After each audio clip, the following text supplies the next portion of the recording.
Friends, मैं teacher Sangeeta Singh और आज हम पढ़ेंगे अल्प प्राण और महाप्राण के बारे में।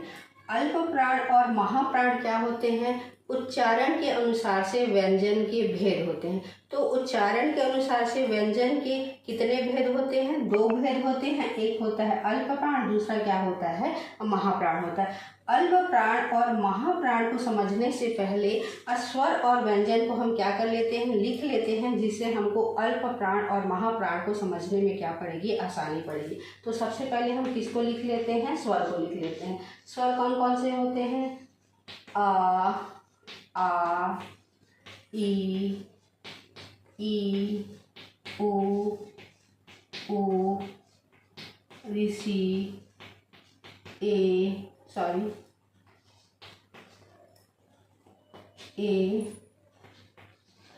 ओ, अ। स्वरों की संख्या कितनी होती है? 11 होती है। स्वरों की कुल संख्या कितनी होती है? 11 होती है। अम और जो आहा होता है, इसे क्या कहा जाता है? अयोगवाह कहा जाता है। ये तो हो गया हमारा क्या? स्वर हो गया। इसको देख लेते हैं, स्वरों की संख्या 11 है कि नहीं है। 1 2 3 4 5 6 7 8 9 10 11। तो ये कुल स्वरों की संख्या कितनी है? 11 है। और मूल स्वरों की संख्या कितनी होती है? 4 होती है।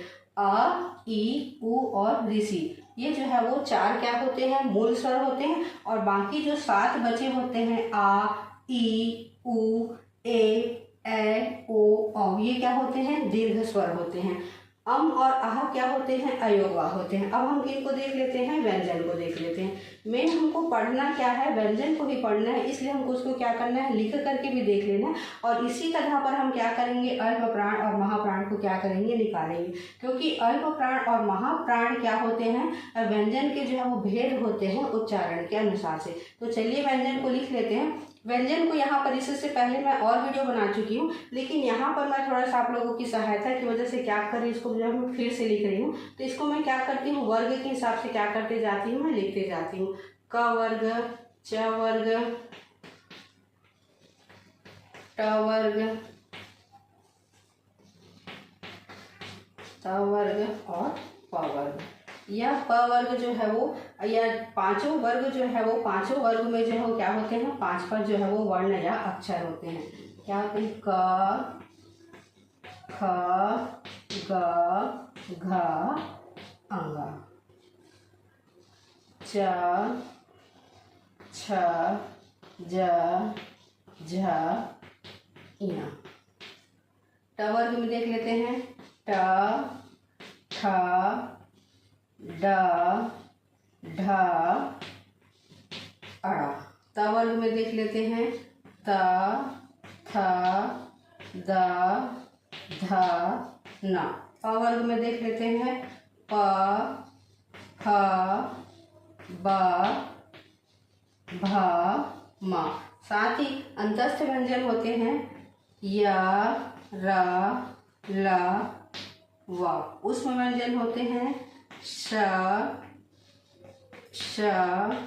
स और ह। इसे क्या कहा जाता है? अंतस्थ व्यंजन। और यह क्या होता है? ऊष्म व्यंजन। ये व्यंजनों में अब हम अल्प प्राण और महाप्राण को क्या करेंगे? छांटेंगे। तो इसके सबसे पहले इसके हम क्या देख लेते हैं? अल्प प्राण की परिभाषा देख लेते हैं। तो अल्प प्राण की परिभाषा क्या हो जाएगी कि जिन व्यंजनों का उच्चारण करते समय कम प्राण वायु की आवश्यकता होती है, उसे अल्प प्राण कहते हैं। साथ ही यह कम शक्ति से क्या निकलती है? बाहर निकलती है। अब इन व्यंजनों में हम क्या कर लेते हैं? पहचान लेते हैं कौन से जो है क्या है? अल्प प्राण व्यंजन है। तो देखिएगा, क, ग, अंगा, च, ज, ञ, ट, ड, अड़ा, त, द, न, प, ब, म। साथ ही य, र, ल, व। ये क्या कहलाते हैं? अल्प प्राण कहलाते हैं, क्योंकि इनको उच्चारण करते समय जो हमारी प्राण वायु है उसकी क्या जरूरत पड़ती है? कम आवश्यकता पड़ती है। साथ ही कम शक्ति के साथ क्या होती है? बाहर निकलती है। अब हम इनको काउंट करके भी देख लेते हैं, जो अल्प प्राण है उसकी संख्या 20 है कि नहीं है। तो 1 2 3 4, 5, 6, 7, 8, 9, 10, 11, 12, 13, 14, 15, 16, 17, 18, 19। एक और नया व्यंजन ड से ड बनता है, जिसे उपक्षिप्त व्यंजन भी कहा जाता है, उसको लिया जाता है। और इस तरीके से इसकी संख्या टोटल कितनी हो जाती है? 20 हो जाती है। कभी कभी कॉम्पिटिटिव एग्जाम से बहुत सारे प्रश्न जो है वो 4-5 नंबर के आते हैं इनको पहचानने के लिए। अब हम किनको देख लेते हैं? महाप्राण को देख लेते हैं। तो महाप्राण अल्प प्राण कहने का मतलब है कम प्राण वायु, मतलब कम प्राण वायु की आवश्यकता। तो महाप्राण कहने का मतलब अधिक प्राण वायु की आवश्यकता, मतलब व्यंजनों का उच्चारण करते समय जब अधिक प्राण वायु की आवश्यकता पड़े, साथ ही वह अधिक शक्ति के साथ जब बाहर निकलता है, तब हम उसे क्या कहते हैं? महाप्राण कहते हैं। और महाप्राणों की संख्या कितनी होती है? 15 होती है। अब हमारे पास देख लेते हैं इसमें जो बचे हुए हैं उसमें जो है उनकी संख्या 15 हो रही है कि नहीं हो रही। तो जो बचे हुए हैं, जैसा कि इसमें हमने क्रम में देखा, तो पहला, साथ ही तीसरा, पांचवा, इसको पहचानने का तरीका भी है। अल्प प्राण को जो है वो आप जो वर्ग तैयार करेंगे उसमें पहला वाला वर्ग का, तीसरा और ये पांचवा, और साथ ही अंतस्थ व्यंजन, इसके आधार पर, या इसको शॉर्ट रूप में मैं लिख देती हूँ कि हम लोग अल्प प्राण को किस तरीके से पहचानेंगे, या आजकल जो जिस तरीके से हम ट्रिक के रूप में तैयार करते हैं उसके रूप में। तो अल्प प्राण को इस तरीके से तैयार करिएगा, वर्ग के आधार पर जो है वो पहला, तीसरा, पांचवा, और साथ ही हमने किसको लिया था? अंतस्थ व्यंजन को लिया था। तो यहाँ पर आप क्या लिख लीजिएगा? अंतस्थ व्यंजन। और साथ ही जो है वो एक उत्क्षिप्त व्यंजन था, उत्क्षिप्त व्यंजन क्या था? अड़ा। तो इसके आधार पर टोटल हमारी संख्या कितनी हो गई थी? 20 हो गई थी। अब देखते हैं किसको? महाप्राण को देखते हैं। तो महाप्राण में क्या था? जो पंचम वर्ण है, जो पांचों वर्ग हैं, उनमें से ख, घ, छ, झ, ठ, अढ़ा, थ, ध, फ, ब। इसको इस तरीके से कर देते हैं, ख, घ, छ, झ, ठ, अढ़ा, थ, ध, फ, भ।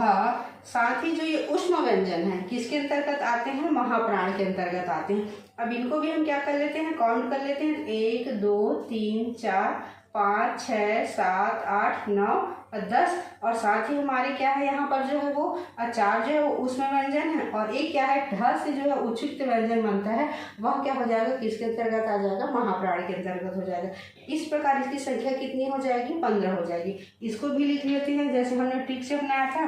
पहला, तीसरा और पांचवा वर्ण था, तो इसमें कौन सा हो जाएगा? दूसरा और चौथा। इसमें क्या था? अंतस्थ व्यंजन था, और इसमें कौन सा व्यंजन है? उष्म व्यंजन है। तो यहाँ पर हम लिख देंगे उष्म व्यंजन। और साथ ही क्या हो जाएगा? जैसे ड उत्क्षिप्त व्यंजन था, यहाँ पे क्या है? उत्क्षिप्त व्यंजन, ढ जो है वो उत्क्षिप्त व्यंजन है। और इसकी टोटल संख्या कितनी हो रही है? 15 हो रही है। फिर से इसको काउंट कर लेते हैं। 1, 2, 3, 4, 5, 6, 7, 8, 9, 10, 11, 12, 13, 14 और एक ढ मिलाकर के कितनी हो जाएगी? इसकी संख्या जो है वो अब 15 हो जाएगी। तो ये था छोटा सा अल्प प्राण और महाप्राण, लेकिन कॉम्पिटिटिव एग्जाम्स की दृष्टि से मोस्ट इम्पॉर्टेंट है। कहीं ना कहीं 5-6 नंबर का प्रश्न जो है उनसे पूछा जाता है कि अल्प प्राण कौन सा है, महाप्राण क्या है, इनकी जो है वो संख्या जो है वो कितनी होती है। तो ये था एक छोटा सा वीडियो अल्प प्राण और महाप्राण के ऊपर। अगर आज आप लोगों को मेरा वीडियो अच्छा लगा होगा तो like, comment, share and subscribe कीजिएगा।